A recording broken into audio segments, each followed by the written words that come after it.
is, of course, the speed it offers.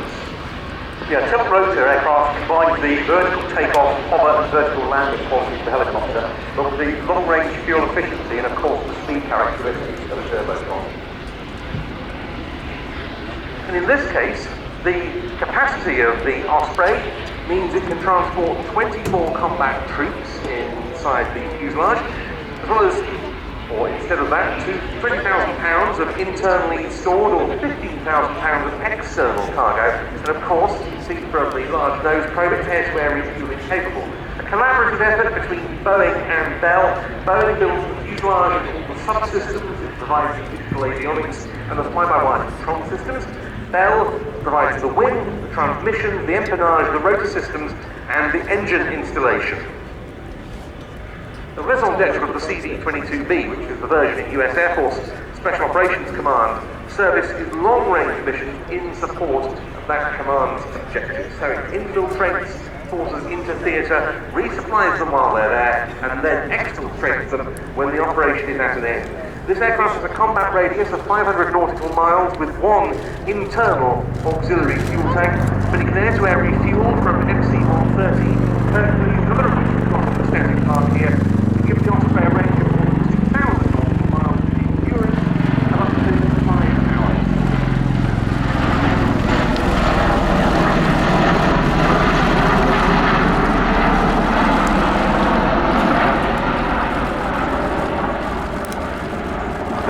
An initial path of 240 knots, just shy of its maximum speed of 280 knots.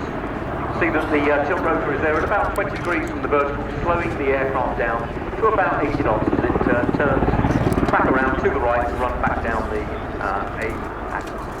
The Osprey entered US military service with the US Marine Corps in the MV-22B guise, which we've also seen here at RIAT in the past. This version has more fuel capacity than that. It's operated by 4 crew, 2 pilots and 2 flight engineers, and it also has a terrain-following radar to help in the low-level environment. And in fact, Osprey pilots can use the aircraft's tilt-rotor capabilities to assist them in those low-level missions, because in more restricted terrain, the rotors can be tilted upwards and the aircraft slowed to help it make tighter turns and thus stay low over terrain, which of course could give you a significant defensive advantages. Against that, of course, its outright performance means it can fly above a large number of ground-based threats. At lower weights, the nacelles can be tilted to 80 degrees to perform so-called jump takeoffs. At higher weights, aircraft-style takeoffs are more common, but you can still do a jump takeoff.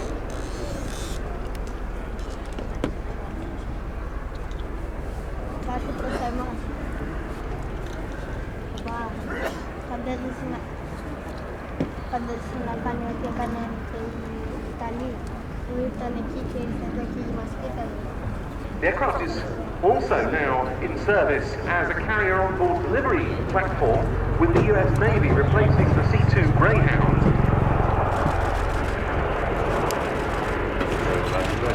Going to the 75-degree short takeoff.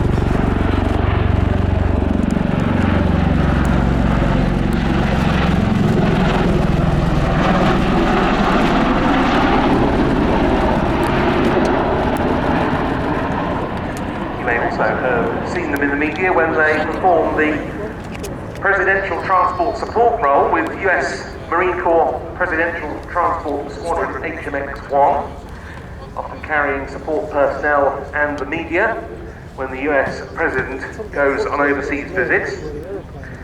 Osprey is also now in service with the Japan Ground Self-Defense Force. They've been so since 2020, Japan being the first export customer for the Osprey. And there are all sorts of possible developments that could be offered. For example, anti-submarine warfare and gunship versions, rocket and missile armament has been tested.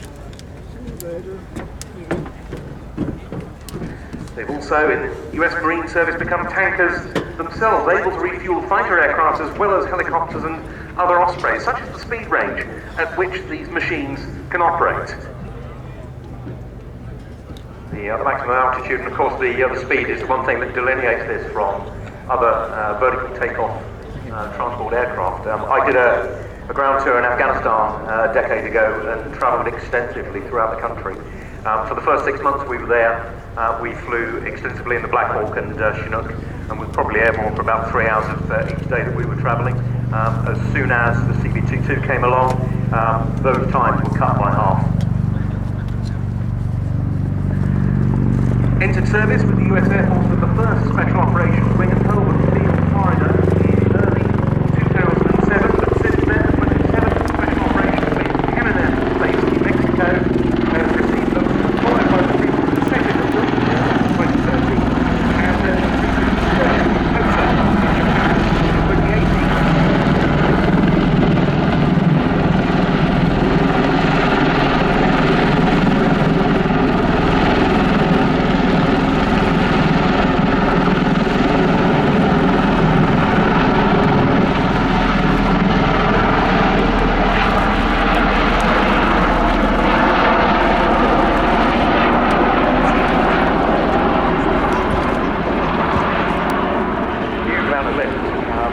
very, very small rotors, mainly gained because of the high RPM that we see there.